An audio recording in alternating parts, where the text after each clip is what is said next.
In the 25 years since I first read about the Subaru 22B, when it shared the cover of CR magazine in 1998, it has been at or near the top of the list of things I need to drive before I die. Splitting the difference between Rally Titan and working-class supercar, the 22B was an ultra-rare homologation special that, frankly, never lost its position as the most desirable Subaru of all time.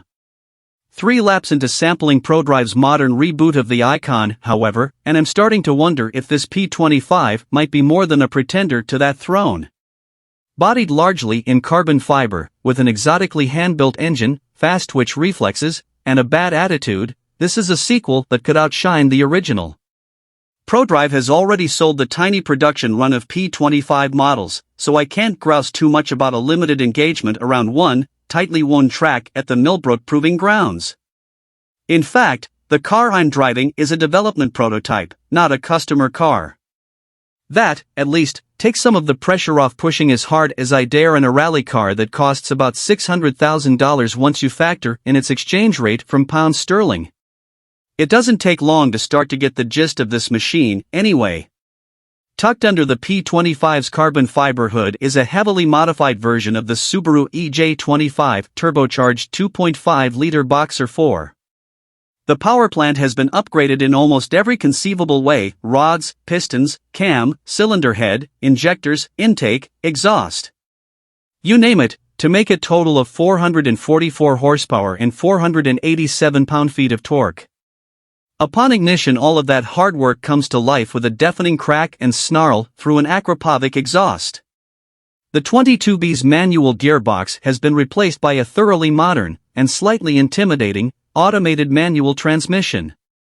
The rally car style unit has just one massive paddle shifter on the right-hand side, with a matching automated manual clutch pedal.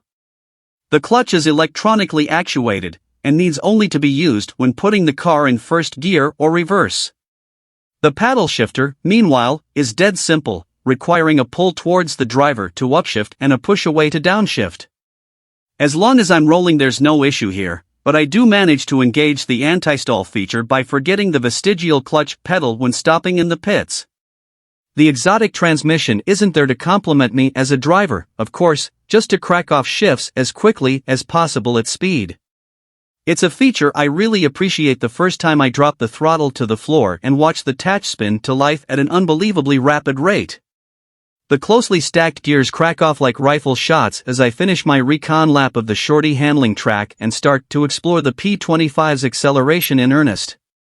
An output of 444 horsepower might not sound all that wild in today's electrified world, but the lightweighting here is immediately evident from my first run up the gear ladder.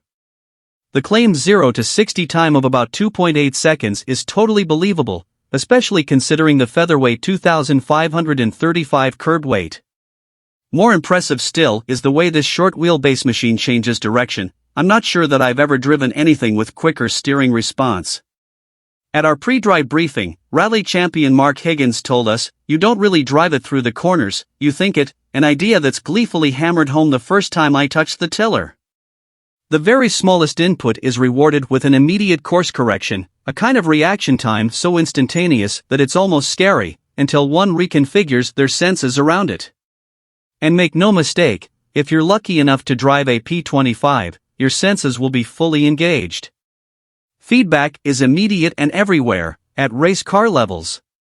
Every bit of your body from your feet to fingertips is alive with an understanding about what's happening under tire. The uniquely designed Prodrive braking system, with bespoke discs and calipers, is powerful to haul the car down, of course, but it's the bite feel from the pedal that puts this car on another level. Collectors making the massive investment in P25 ownership should expect an experience unlike any other car, a monster in the shape of a vintage rally car, only just tame enough to drive on the streets. Each example is highly customizable, too, with Prodrive working alongside every owner to ensure their vehicle is exactly what they'd like it to be. The prototype I'm in is a bit rougher in terms of interior fit and finish, for example, than a final customer car, but the basics are in place. A Spartan place of business with reassuringly deep racing bucket seats, a grippy Alcantara-wrapped steering wheel, drilled pedals, and a full roll cage. I did get a peek at some of the brochure materials that Prodrive uses to guide owners through the build process, however. The cabin can be clad in a mix of Alcantara and bridge of rear leather with carbon fiber accenting. Rear seats can be had or deleted. One can also specify any paint color for the bodywork or for the wheels, though I'm told most people so far have gone with the custom shade of blue you see on the prototype, akin but not identical to the famed World Rally Blue. I'd have mine with gold wheels, naturally, but otherwise I think the demo car seems pretty perfect. Generally, the team seems amiable to working with customers to deliver on their exact vision of this dream.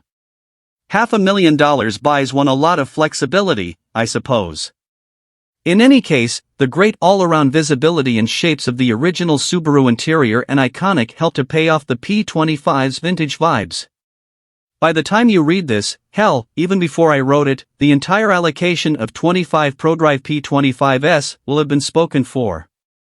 Pundits who doubted the viability of selling an old Subaru at this price point when the car debuted at the Goodwood Festival of Speed last year should be eating their words. The first customer cars are being built now, with deliveries carrying on through 2024. Prodrive has demurred, so far, to comment on who has purchased a P25, though they did mention that 2 or 3 cars have been sold in the US.